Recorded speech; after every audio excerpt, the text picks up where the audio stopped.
Trade Efficiency with NACFE's Mike Roth and Friends. Here in episode 46, we're joined by Rob Graff. He's a senior advisor to RMI and NACFE, where he talks about how his passion for the environment started back in the first grade. He also talks about how the lessons he learned working on electric buses can translate to commercial vehicles.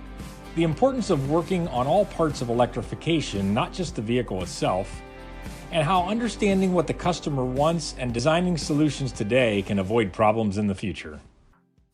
Today we have joining me Rob Graff.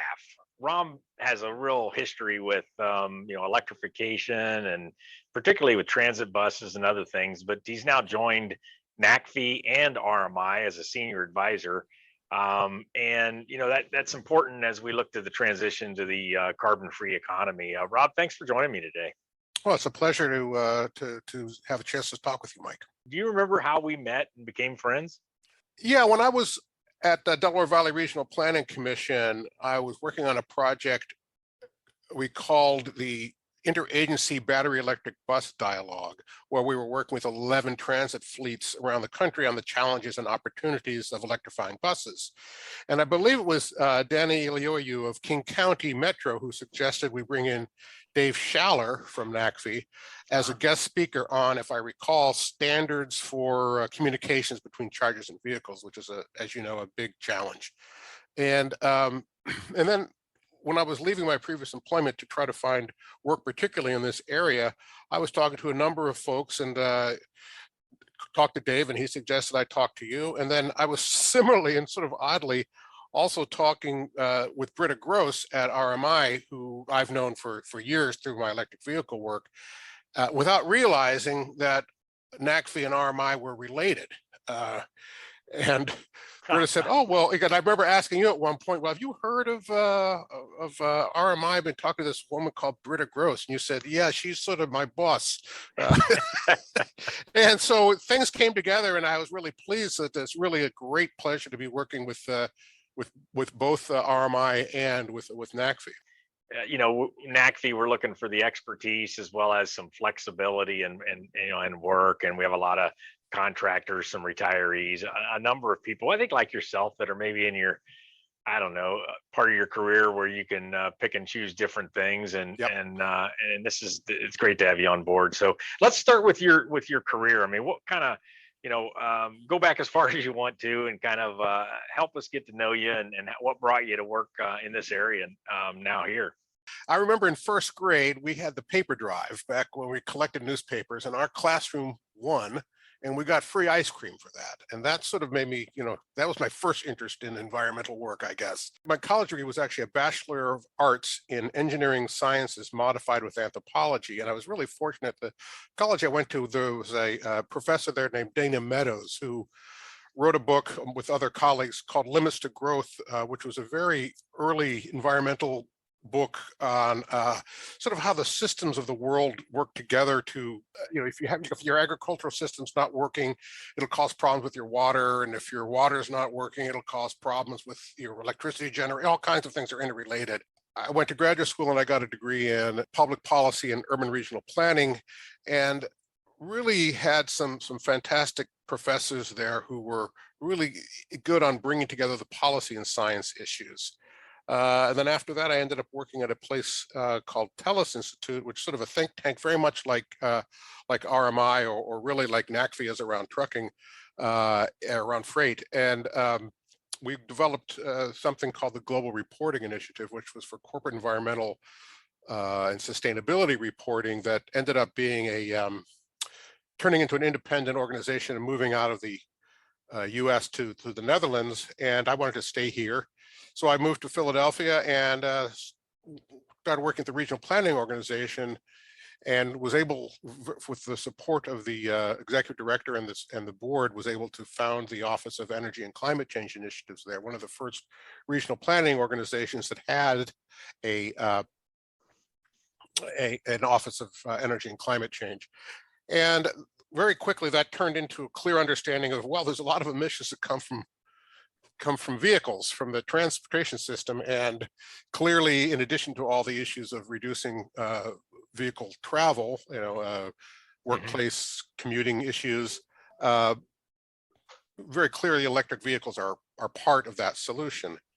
And so that really got me involved with a lot of electric vehicle planning, learning about a lot of the technical issues and challenging issues.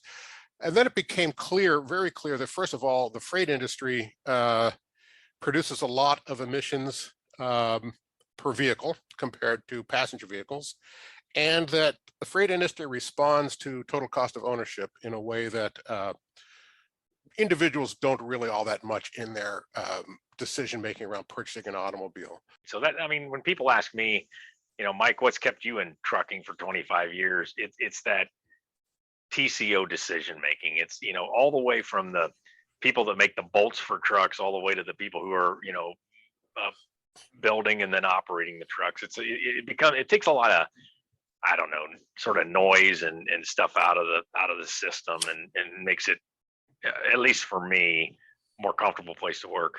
Rational. Yeah, I think so too. I'm naturally an engineer. That's my, when I was a kid, I built a telescope and ground the mirror and all that kind of stuff, and always take apart things that my dad would wish I hadn't taken apart because I couldn't put them back together. But at one point in college, I came to a decision that, and this may or may not, this is the way I felt at the time, that there's sort of enough.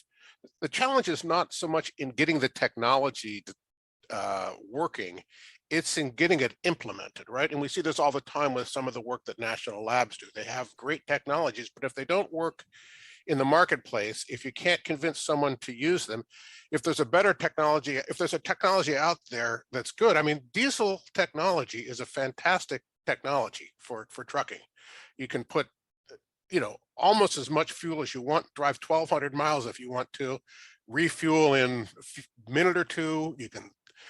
There's no problems with diesel other than the emissions challenge, until recently, when we've found that you can get some total cost of ownership benefits from electric, and you're not going to change to electric if it's not better in some way. So when we think about our climate challenge, man, that's got to be like the biggest systems problem ever known to man, right? Yeah. and I've heard of the grid being called, the most, I don't know what the word was, successful system, or the kind of a biggest system that we know. And then you put that grid inside the solution set for this climate challenge, and help us think about how that gives you a perspective on the climate challenge, and maybe specifically to electrification of vehicles. Yeah, I was talking with Tom Bonner, who was at PICO, oh gosh, it must have been 10 years ago, about electrification of transportation. And it was, he sort of said, this is a huge system, right?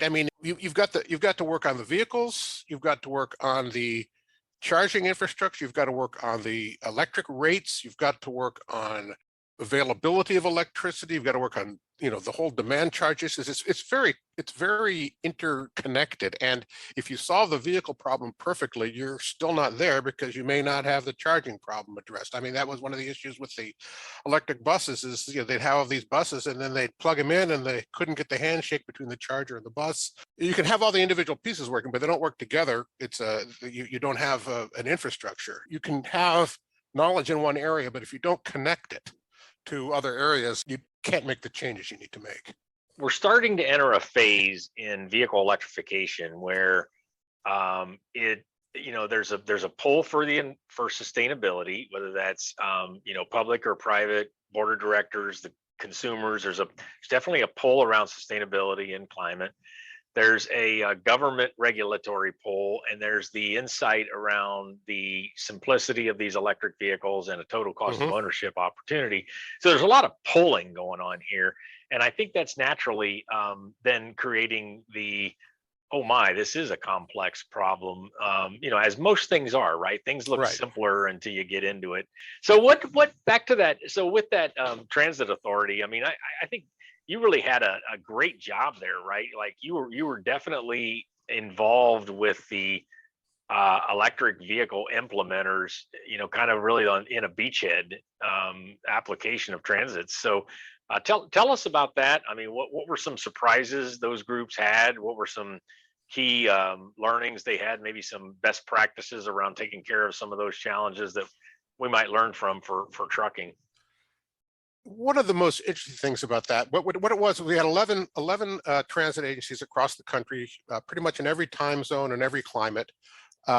Together, they had about over 20,000 buses between them, and they were at different stages of electrification. And we did this primarily because where I worked was in Philadelphia, and SEPTA, the Regional Transit Authority for Philadelphia, as well as New Jersey Transit were on our board, and they were sort of wondering, what do we need to do about this? So we put together this dialogue, which was just the agencies. No vendors were allowed in. No, it was just the people actually trying to make the buses work. And the great thing about it was how useful the information sharing among the different players were. We came up with a set of topics. I think our first few calls were setting up what do we want to talk about, and then we just sort of go agency by agency and have people talk about what they learned or what their challenges were, and sharing information. And there were some people who knew, they'd say they have experience with a particular brand charger, which is why we kept it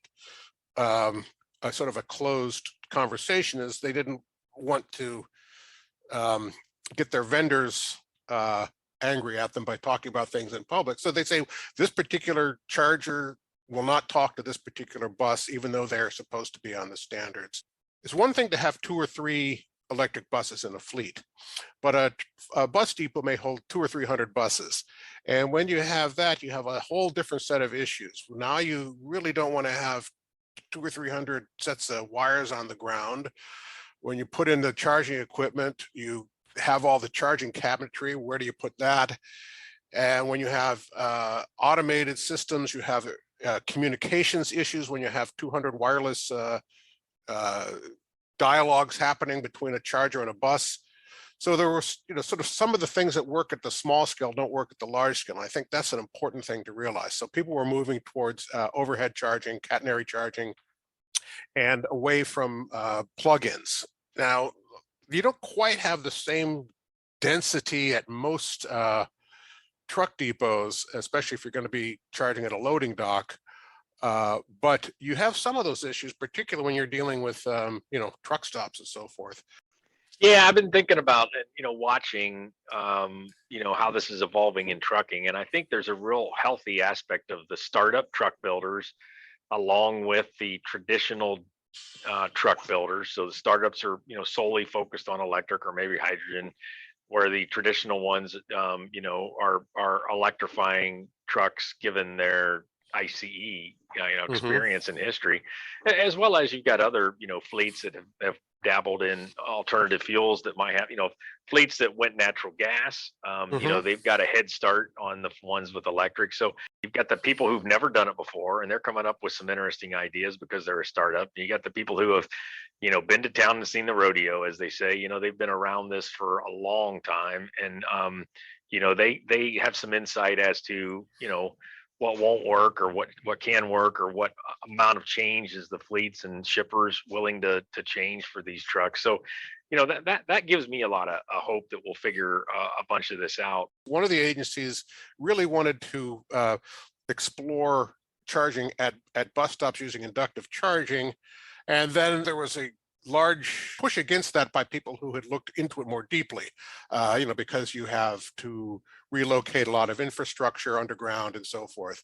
And then there was also sort of a theory of whether you needed to have a charger for each vehicle, or whether you would have sort of serial fast charging, right? So whether you charge everything, you plug everything in, and then you have a managed charging system that manages the 200 buses overnight, making sure that they all get their level charge overnight and keep the total facility below a certain threshold, maybe 5 megawatts, or whether you want to bring buses in and charge them on a very high powered charger in a serial basis to reduce your investment in charging infrastructure. And I think that is still a question that's somewhat open. I know that on-route charging, a lot of people have tried, and it's a similar issue, I suppose, to some of the issues that trucks might have. Really, I think there's, I'm looking forward to continuing to work with you, Rob, because I think many of those things do apply to trucks. And just reminds me that there's the duty cycle differences, which sometimes we point to as sort of the holy grail of why one company would use a certain solution versus another. But there's other aspects to it too, and I guess you could call it the duty cycle, but there's other aspects. Sometimes it's employees in trucking are the drivers that have to drive these trucks. Are they company drivers? Are they independent contractors? Are they differences there that might require a different solution? Does it matter if you're operating the trucks in hilly or flat or north or south? I mean, all those things can affect not only the design of the truck, or bus, but also the implementation and so forth. So, I think all of us that are working on solutions in this space, we need to keep working with the customer, learn what works, what doesn't work, adapt, be flexible, look at how the operations can change to take advantage of the technology, but not expect, that there's going to be huge changes. That's really interesting. What are you most excited about to start taking some of these learnings from all your career and so forth into working specifically on freight trucks? Well, I think that there's, as I said, I think it's really important to understand what, as you note, what the customer is wanting, right? People will choose electric trucks where they make the most sense for them. And I heard Paul Rosa of the fleet procurement manager for Penske speak at a conference recently, and he said, look, we want to make this happen, but here's a whole list of problems that we don't know what the issue, we don't know how to address these. And I think figuring out a way to check off those concerns one at a time to make this happen is great. Any time a fleet changes from diesel to electric, the environmental benefits and of course the cost benefits, if that doesn't happen, the environmental benefits won't be there. But the impact of one truck is the impact of many automobiles, and so it's important to sort of kick off those issues one at a time and keep track of how they fit together, right? It's not just the vehicle, it's not just the charger communications with the vehicle, it's the rate structures, it's the where do you locate and how do you figure out